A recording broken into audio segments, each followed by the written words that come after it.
آج intermediate fasting کا بہت ڈاکٹر کہہ رہے ہوتے ہیں اتنے گھنٹے آپ خالی پیٹ رہیں. آج ایک ڈاکٹر صاحب ملے کہہ رہے ہیں میں 48 گھنٹے بھوکا رہا ہوں.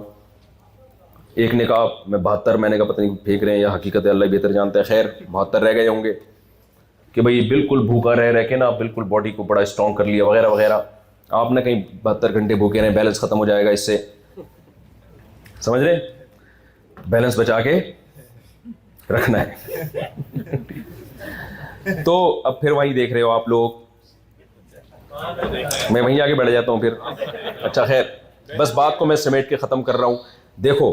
دیکھو نبی صلی اللہ علیہ وسلم نے, ہاں آج ڈاکٹر لوگوں کو کہتے ہیں بھائی تھوڑا سا 2 کھانوں میں گیپ کرو, کہتے ہیں کہ نہیں کہتے؟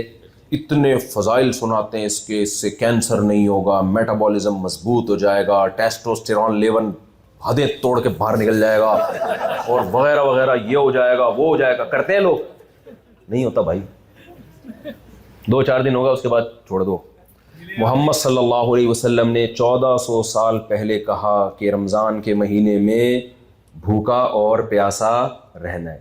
ایسی موٹیویشن یار, 1400 سال کے بعد بھی کروڑوں لوگ صبح صادق سے لے کے غروب آفتاب تک بھوکے اور پیاسے رہتے ہیں. یہ معجزات ہیں کس کے؟ سید الانبیاء محمد صلی اللہ علیہ وسلم کے.